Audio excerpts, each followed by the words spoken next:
Hola, ¿cómo les va?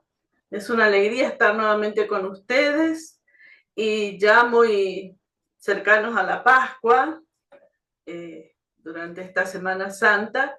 Queremos enviarles este nuevo encuentro del curso de liturgia de las horas.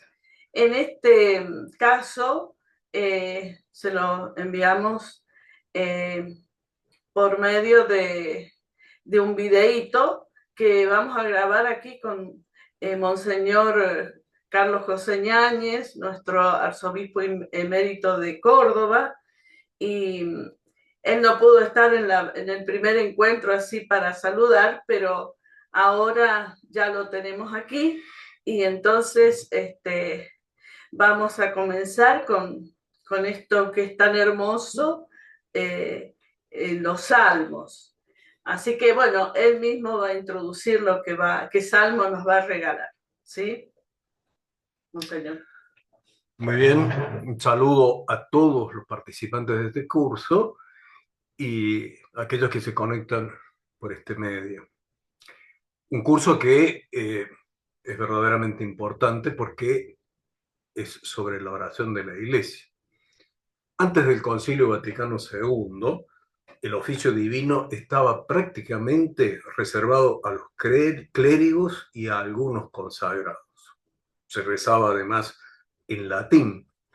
Para los que no sabían esa lengua, especialmente entre los consagrados, se solía usar lo que se llamaba el oficio parvo, que sí estaba en lengua nacional, pero era una versión muy reducida y más pobre, diríamos así, con respecto a la riqueza que tenía el breviario.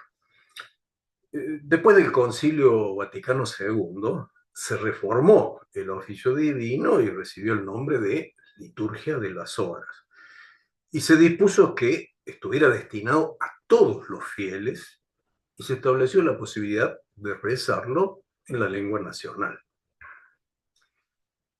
La liturgia de las horas es algo realmente importante porque es la oración oficial de la Iglesia y a su vez es una verdadera escuela de oración y está constituida fundamentalmente por los salmos.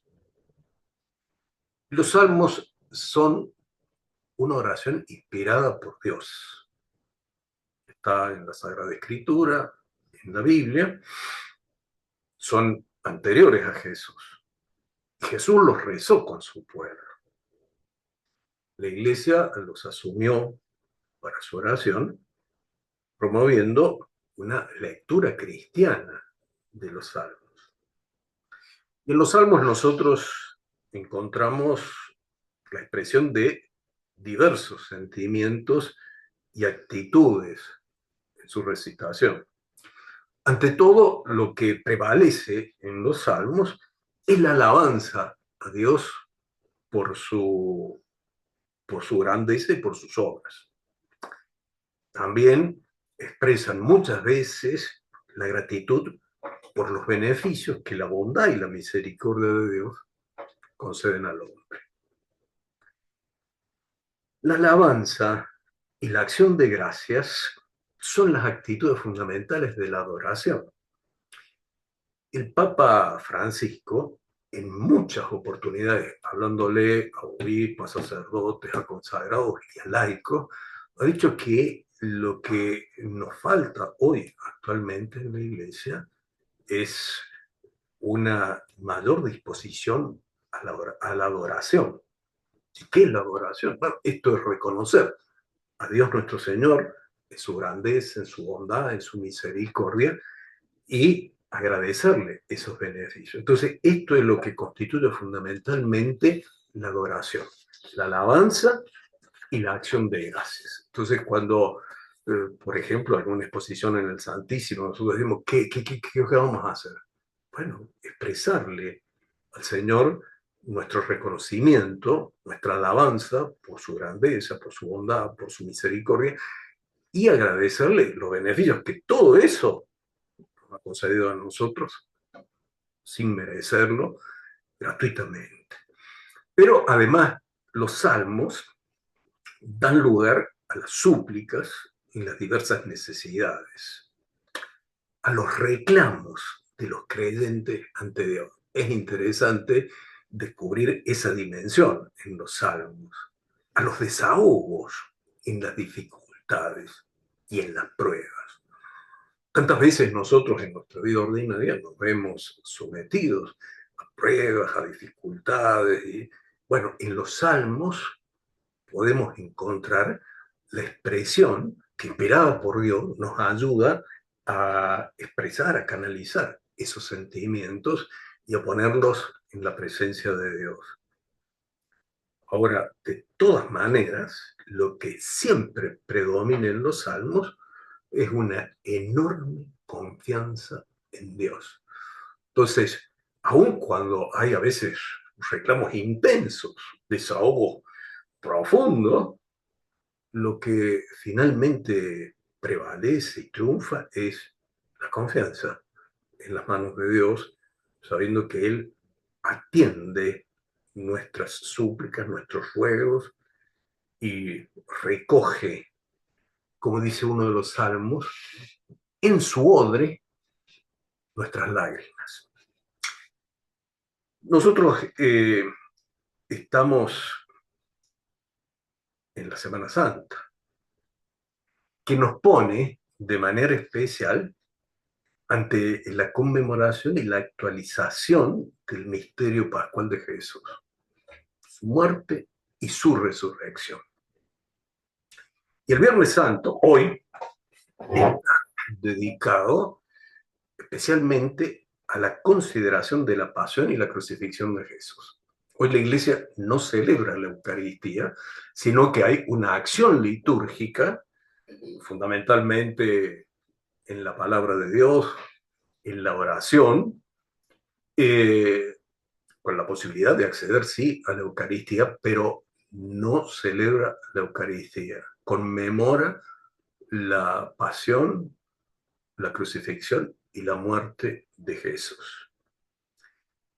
Hay un escrito profético que varios siglos antes de los acontecimientos, de alguna manera, anuncia la pasión de Jesús. Está en el libro del profeta Isaías. Son 4 cánticos, se llaman los cánticos del servidor del Señor, del servidor de Yahvé. Y el cuarto es el más impresionante y yo me permito compartirlo ahora con ustedes porque nos introduce de lleno en lo que se conmemora especialmente el Viernes Santo en la acción litúrgica. Y de hecho, ese cuarto canto del servidor del Señor constituye la primera lectura de esa acción litúrgica. Está en el capítulo 52, a partir del versículo 13, hasta el capítulo 53, en el versículo 12 del profeta Isaías. Y dice así: sí, mi servidor triunfará, será exaltado y elevado a una altura muy grande. Así como muchos quedaron horrorizados a causa de él, porque estaba tan desfigurada que su aspecto no era el de un hombre y su apariencia no era más la de un ser humano. Así también él asombrará a muchas naciones, y ante él los reyes cerrarán la boca, porque verán lo que nunca se les había contado y comprenderán algo que nunca habían oído. ¿Quién creyó lo que nosotros hemos oído? ¿Y a quién se le reveló el brazo del Señor? Él creció como un retoño en su presencia, como una raíz que brota de una tierra árida, sin forma ni hermosura que atrajera nuestras miradas, sin un aspecto que pudiera agradar, despreciado, desechado por los hombres, abrumado de dolores y habituado al sufrimiento, como alguien ante quien se aparta el rostro, tan despreciado que lo tuvimos por nada. Pero él soportaba nuestros sufrimientos y cargaba con nuestras dolencias. Y nosotros los considerábamos golpeado, herido por Dios y humillado. Él fue traspasado por nuestras rebeldías y triturado por nuestras iniquidades. El castigo que nos da la paz recayó sobre él y por sus heridas fuimos sanados. Todos andábamos errantes como ovejas, siguiendo cada uno su propio camino. Y el Señor hizo recaer sobre él las iniquidades de todos nosotros. Al ser maltratado se humillaba y ni siquiera abría la boca. Como un cordero llevado al matadero, como una oveja muda ante el que la esquila. Él no abría su boca. Fue detenido y juzgado injustamente. ¿Y quién se preocupó de su suerte? Porque fue arrancado de la tierra de los vivientes y golpeado por las rebeldías de mi pueblo. Se le dio un sepulcro con los malhechores y una tumba con los impíos, aunque no había cometido violencia ni había engaño en su boca. El Señor quiso aplastarlo con el sufrimiento. Si ofrece su vida en sacrificio de reparación, verá su descendencia, prolongará sus días y la voluntad del Señor se cumplirá por medio de él. A causa de tantas fatigas, él verá la luz y al saberlo quedará saciado. Mi servidor justo justificará a muchos y cargará sobre sí las faltas de ellos. Por eso le daré una parte entre los grandes y él repartirá el botín junto con los poderosos, porque expuso su vida a la muerte y fue contado entre los culpables, siendo así que él llevaba el pecado de muchos e intercedía en favor de los culpables. Impresionante el relato o el escrito del profeta, considerando además que fueron varios siglos antes de los acontecimientos, donde de alguna manera entreveía lo que acontece en el Señor Jesús, en el día en que fue crucificado y murió en la cruz. Pero bueno, este es un texto profético. Ahora lo que queríamos ver sobre todo es cómo se refleja de alguna manera también en los salmos. Y tenemos precisamente un salmo que también, de una manera, podríamos decir así, profética, adelanta los acontecimientos de la pasión y la crucifixión de Jesús. Es el salmo que en la liturgia de las horas tiene el número 21. En la Biblia, por esa diferencia que hay entre la numeración que usa la liturgia y la numeración de la Biblia hebrea, es el Salmo 22. Nosotros cuando pensamos siempre el Salmo 22, enseguida decimos el Salmo del Buen Pastor. Bueno, en la Biblia hebrea tiene el número 23. Este salmo es el 21 en la liturgia de las horas, 22 en la Biblia hebrea. Y como decíamos, describe anticipadamente los dolores y los sufrimientos de Jesús. Es también impresionante como el cuarto canto del siervo del Señor. Y enseguida, escuchando los dos primeros versículos, el 2 y el 3, vamos a ver que refleja lo que aconteció en el día de la crucifixión y la muerte de Jesús. Dice el Salmo, eh, expresando una queja y al mismo tiempo un desahogo. Dios mío, ¿por qué me has abandonado? A pesar de mis gritos, mi oración no te alcanza. Dios mío, de día te grito y no respondes. De noche y no me haces caso. Dijémonos, desahogo, queja, reclamo ante el Señor. Y estas son las palabras que también Jesús expresa sobre la cruz. En el versículo siguiente está algo que es una convicción en el pueblo de Israel y que se expresa en muchos salmos. El templo es el lugar de la esperanza y del encuentro con Dios. Dice el salmista, aunque tú habitas en el santuario, esperanza de Israel, el lugar del encuentro con Dios, el lugar de la esperanza. En los siguientes versículos, el salmista expresa la confianza de los antepasados, que no quedaban defraudados. Y entonces esto seguramente también lo alienta a él.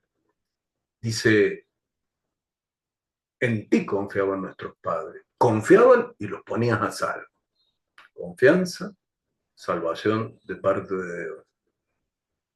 A ti gritaban y quedaban libres. En ti confiaban y no los defraudaste. Fijémonos que esto ya está expresando la confianza, a pesar de ese desahogo y de ese reclamo que el salmista le hace a Dios. Y después viene la descripción de sufrimientos psíquicos y morales.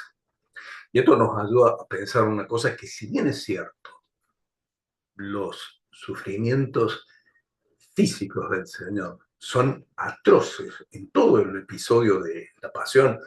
Pensemos en la flagelación, en el camino a la cruz, cargando una parte de la cruz, que lo tiene que ayudar el Cireneo. Y después, bueno, los clavos y todo lo que acontece hasta el momento en que Jesús expira, que es de un dolor físico tremendo, pero lo más importante son los sufrimientos psíquicos y morales que el Señor lleva en su corazón y que están reflejados en el Salmo. Dice en el a partir del versículo 7 y hasta el 9, pero yo soy un gusano, no un hombre. Alguna vez leí que San Francisco de Asís decía que no se animaba a pisar un gusano, porque decía, el Señor se había comparado con un gusano. Dice, yo soy un gusano, no un hombre. Vergüenza de la gente, desprecio del pueblo. Pensemos en las burlas y en las ofensas que Jesús recibe sobre la cruz, de parte de los principales del pueblo, de algunos miembros del pueblo, de algunos de los mismos crucificados con él, de los soldados, etc. Al verme, se burlan de mí, hacen visaje, menean la cabeza. Acudió el Señor, que lo ponga a salvo, que lo libre si tanto lo quiere. Eso nos recuerda eso que le dicen al Señor, baja de la cruz y creeremos en ti. Una tentación, una de las últimas tentaciones de Jesús. Baja de la cruz. Jesús no baja. Vence la tentación nuevamente y lleva hasta el fin la obra que el Padre le ha encomendado. Nuevamente una expresión de la confianza en Dios, que fundamenta la súplica que el salmista le dirige. Tú eres quien me sacó del vientre, me tenías confiado en los pechos de mi madre.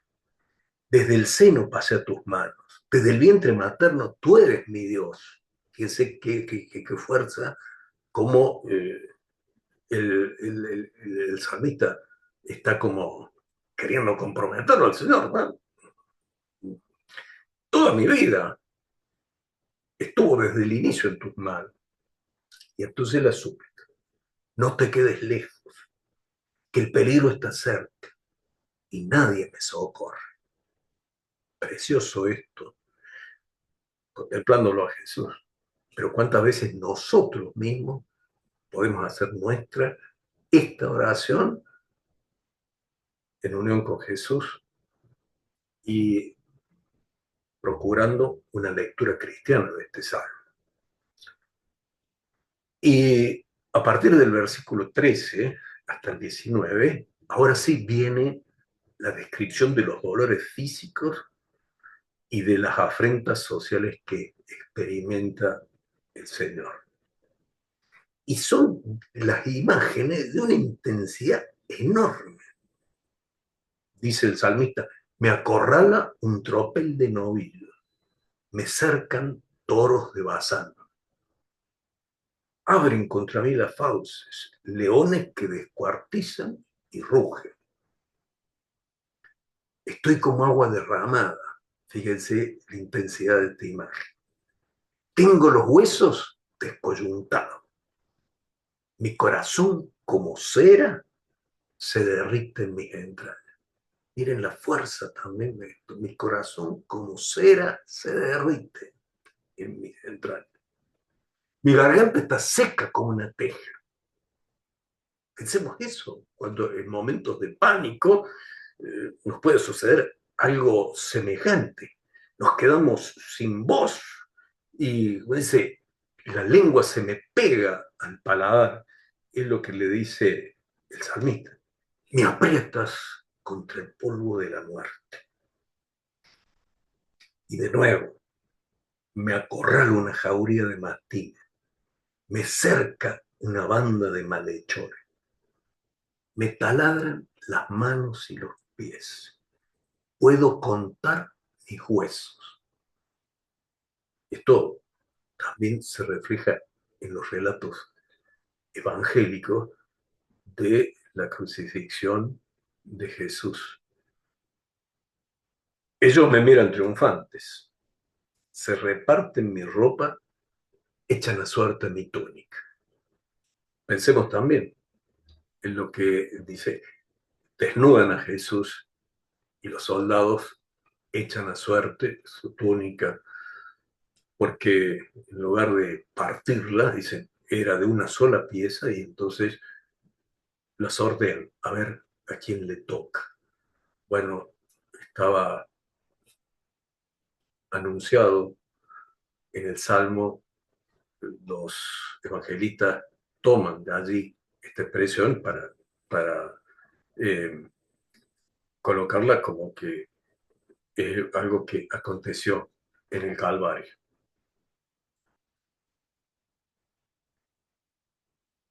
Y hay una nueva expresión de confianza que fundamenta su súplica. Pero tú, Señor, no te quedes lejos. Fuerza mía, ven corriendo a ayudarme. Líbrame a mí de la espada y a mi única vida de la garra del mástil. Sálvame de las fauces del león, a este pobre de los cuernos del búfalo. También ahí describiendo la situación dramática que vive, porque está en una prueba, también al mismo tiempo una enorme confianza. No te quedes lejos, ven pronto a ayudarme. Y a partir del Salmo, del versículo 23, cambia de tono el Salmo, porque parece que la súplica ha sido atendida, que el salmista ha sido asistido, reivindicado. Y entonces se invita a la alabanza de Dios por parte de todos y se da las razones para tener esas actitudes. Dice, contaré mi fama a contaré tu fama a mis hermanos. En medio de la asamblea te alabaré. Fieles del Señor, alabadlo. Linaje de Jacob, glorificadlo. Temedlo, linaje de Israel, porque no ha sentido desprecio ni repugnancia hacia el pobre desgraciado. No le ha escondido su rostro. Cuando pidió auxilio, lo escuchó. Miremos o hagamos la comparación entre la primera parte con este reclamo,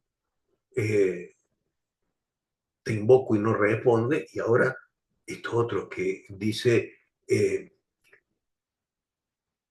no ha sentido desprecio ni repugnancia hacia el pobre desgraciado. No han escondido su rostro. Cuando pidió auxilio, lo escuchó. Entonces, es una expresión de confianza enorme, una invitación a alabarlo por esas actitudes. Y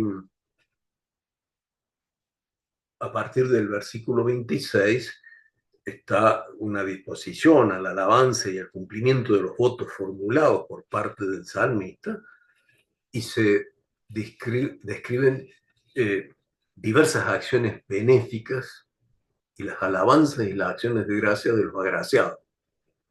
El Señor Dios es el Rey que gobierna todo.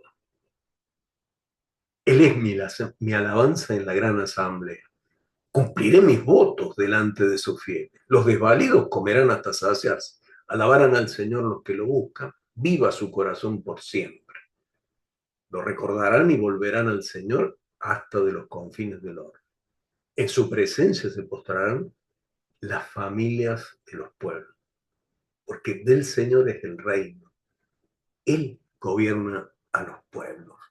Entonces, hay una serie de beneficios que Dios otorga y una invitación a la alabanza por todo eso, reconociendo que Él es el Rey de todo.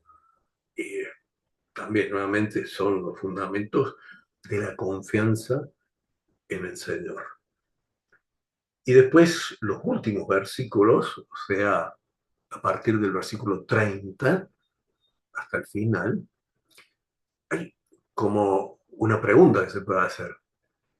¿Hay un presentimiento de la vida eterna?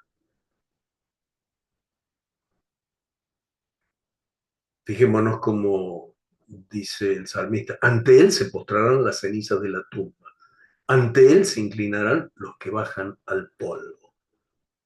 Me hará vivir para él, mi descendencia le servirá. Hablarán del Señor a la generación futura, contarán su justicia al pueblo que ha de nacer. Todo lo que hizo el Señor. Hay, se puede decir, un presentimiento que, porque en el Antiguo Testamento no estaba claro la noción de la inmortalidad y menos de la resurrección. Recién en el último periodo, antes de Jesús, empieza en algunos libros del Antiguo Testamento a formularse, por ejemplo, en el libro de la sabiduría, el tema de la inmortalidad, y se insinúa también en algunos escritos de aquel tiempo el tema de la resurrección. De hecho, cuando Jesús predica y enseña, los fariseos, por ejemplo, sostenían la resurrección. Los saduceos, no. Entonces, la pregunta es, ¿el salmista lo presiente? En los salmos hay algunos textos en donde no hay una afirmación neta, pero sí un presentimiento que permite ir como preparando el corazón de los creyentes hacia la revelación de la inmortalidad y de la vida eterna. Entonces, como decíamos, varias de las expresiones de este salmo son recogidas en los relatos evangélicos de la pasión del Señor Jesús. Jesús mismo pronuncia unas palabras impresionantes tomadas de este salmo. Dios mío, ¿por qué me has abandonado?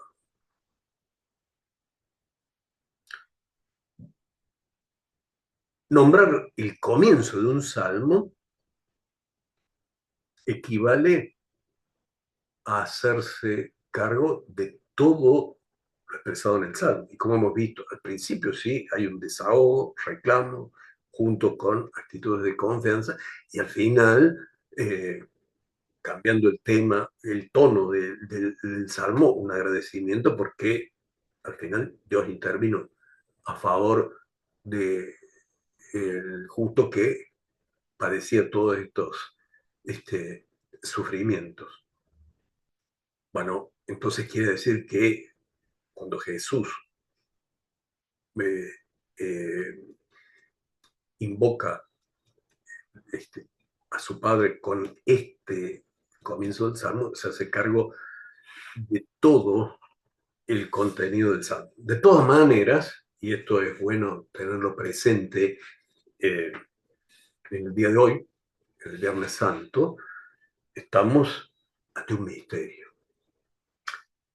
Fijémonos lo que el Papa San Juan Pablo II decía en su carta apostólica Novo Milleni Neunt, o sea, al comienzo del nuevo milenio, después de la celebración del gran jubileo del año 2000, el Papa escribió esta carta que es una maravilla, casi como su testamento pastoral, y habla de contemplar el rostro de Cristo, ¿no? El rostro de hijo, el rostro dolido.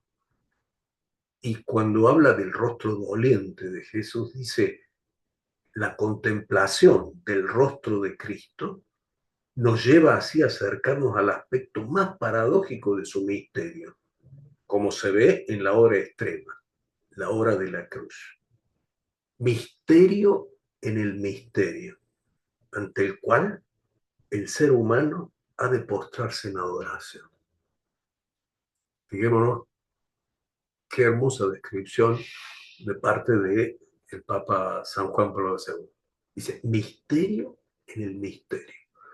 O sea, toda la vida y la enseñanza de Jesús eh, está relacionada con el misterio de Dios que se da a conocer y que ofrece su salvación, su gracia. Pero este acontecimiento es, dentro de ese misterio, es todavía un misterio más hondo, ¿no? Y bueno, como señalábamos, parece que hay como un vislumbre de la vida eterna. La época del salmista no estaba clara. La vida después de la muerte y la resurrección no formaba parte todavía del antiguo Israel. Ahora, en el mismo texto, el número 25 de la carta Novo Milleni Neunte, el Papa dice un poquito más adelante del párrafo que leíamos recién, dice, nunca acabaremos de conocer la profundidad de este misterio. En toda la aspereza de esta paradoja, la que emerge en el grito de dolor aparentemente desesperado que Jesús da en la cruz. Eloí, Eloí, lema sabactani, que quiere decir, Dios mío, ¿por qué me has abandonado? ¿Es posible imaginar un sufrimiento mayor, una oscuridad más densa? En realidad, el angustioso ¿por qué? Dirigido al Padre con las palabras iniciales del Salmo 21, aún conservando todo el realismo de un dolor indecible, se ilumina con el sentido de toda la oración, en la que el salmista presenta unidos en un conjunto conmovedor de sentimientos el sufrimiento y la confianza. En efecto, continúa el salmo, en ti esperaron nuestros padres, esperaron y tú los libraste. No andes lejos de mí, que la angustia está cerca. No hay para mí socorro. Y aquí una descripción en el número 26 que me parece muy luminosa de parte del Papa Juan Pablo II. El grito de Jesús en la cruz, queridos hermanos y hermanas, no delata la angustia de un desesperado, sino la oración del Hijo que ofrece su vida al Padre en el amor para la salvación de todos. Mientras se identifica con nuestro pecado, abandonado por el Padre, Él se abandona en las manos del Padre. Fija sus ojos en el Padre. Precisamente por el conocimiento y la experiencia que solo Él tiene de Dios, incluso en este momento de oscuridad, ve límpidamente la gravedad del pecado y sufre por esto.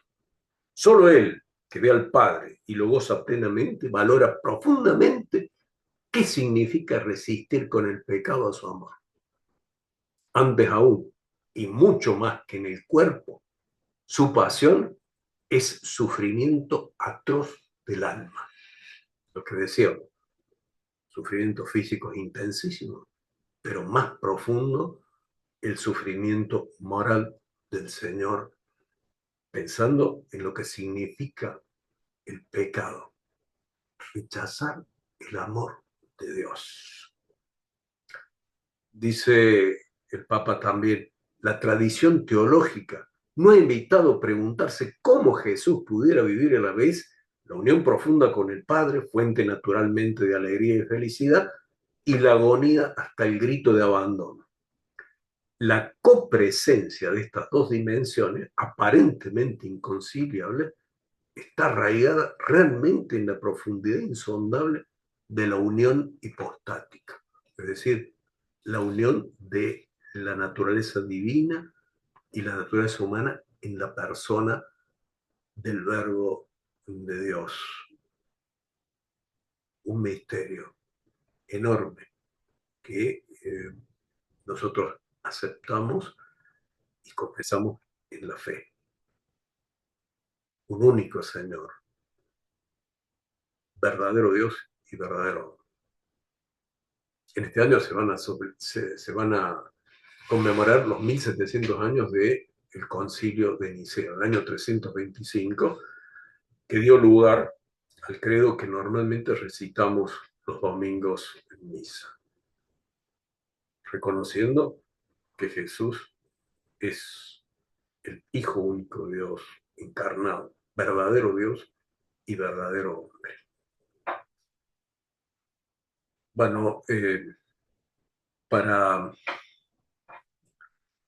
nuestra reflexión, entre otras cosas, hoy Viernes Santo puede ayudarnos una cosa que dice Santa Teresa en su vida, hablando de su oración. Decía cómo ella hacía intervenir la imaginación también para motivarse a la oración. Y entonces decía que ella muchas veces se representaba a Jesús en el huerto de los olivos. Sí, como lo veía tan solo, yo pensaba que no iba a rechazar mi presencia y el estar cerca de él. Un recurso que me parece que es lindo tenerlo presente en estos días de la Semana Santa, particularmente el día Viernes Santo. También una oportunidad para expresar nuestra gratitud al Señor por su entrega en favor nuestro. Esto que decía el cuarto canto del servidor, ¿no? Se entregó por todos y gracias a él fuimos curados. Y por eso el apóstol Pablo, escribiéndole a los Gálatas, en el capítulo 2, versículo 20, dice, vivo en la fe en el Hijo de Dios que me amó y se entregó por mí. Y también recitar este salmo, rezar este salmo es una invitación a asociarnos y participar en la entrega de Jesús. Él está en la gloria hoy, ciertamente, pero lo vivido permanece en su corazón y nosotros, que venimos muchos años después de él, podemos, con nuestras actitudes, asociarnos a él en eso que está en su corazón y brindarle, ofrecerle también nuestro consuelo, ofrecerle el consuelo a él, la reparación, unirnos a su ofrenda. También son actitudes que a veces resulta difícil explicar en todos sus detalles, pero que un corazón creyente sabe descubrir y sabe hacer las suyas. Y otra cosa que me parece importantísima, especialmente recitando este salmo, y conmemorando el acontecimiento de la pasión y muerte de Jesús, es la de esforzarnos por no hacer vana la sangre de Jesús. Es algo que el apóstol Pedro, en su primera carta, le decía a los primeros cristianos, en el capítulo 1, los versículos 18 y 19, que también tienen que tocarnos a nosotros, porque es palabra inspirada, palabra que llega también a nuestro corazón. Y el apóstol le decía, ustedes fueron rescatados de la vana conducta heredada de sus padres, no con bienes corruptibles, como el oro y la plata, sino con la sangre preciosa de Cristo, el Cordero sin mancha y sin defecto. Ese es el precio de nuestra reconciliación. Y entonces, una invitación a no hacer vana esa sangre, que no quede infecunda en nosotros por nuestra desidia, por nuestro pecado. Y bueno, también recordar esto que en algún momento decíamos también, que no se pierde nada de lo que ofrece, de lo que se ofrece, de lo que cada uno ofrece. Y precisamente otro salmo, el Salmo 55, en la numeración de la liturgia de las horas, 56 en la Biblia hebrea, en el número 9, hay una expresión, en el versículo 9, perdón, una expresión muy bonita, dice, anota en tu libro mi vida errante, recoge mis lágrimas en tu odre, Dios mío. Pensemos cuántas veces diversas circunstancias de nuestra vida nos arrancan lágrimas, sufrimientos intensos, hondos. Si lo vivimos en espíritu de ofrenda, no se pierde, porque Dios recoge en su odre nuestras lágrimas, porque es un Dios cercano, compasivo, tierno, como tantas veces enseña e insiste el Papa Francisco. Bueno, espero que la lectura y la reflexión en torno a estos textos que hemos considerado, el cuarto canto del siervo y el Salmo 21, nos ayuden para vivir con hondura nuestra Semana Santa, especialmente el viernes, con todo lo que implica de dolor, el sábado de una espera esperanzada. Eh, y ahí puede ayudarnos mucho la figura de la Virgen Santísima. La esperanza del mundo quedó prácticamente encerrada en el corazón de la Virgen, porque los discípulos huyeron y aún los que estaban cerca no entendían lo que había sucedido. Las mujeres mismas, cuando van el domingo por la mañana al sepulcro, van a honrar a un muerto, no piensan en la resurrección, se encuentran con la buena noticia deslumbrante de la resurrección. Solo la Virgen esperaba, solo ella. Y entonces es, como decía algún pastor notable, la señora del sábado santo. Y después, bueno, el domingo, la alegría del triunfo de Jesús. Les deseo a todos ustedes una fructuosa Semana Santa y una muy feliz Pascua de Resurrección. Muchas gracias. Gracias, Padre. Gracias por enriquecernos y para que este Viernes Santo, esta Semana Santa, lo podamos vivir intensamente.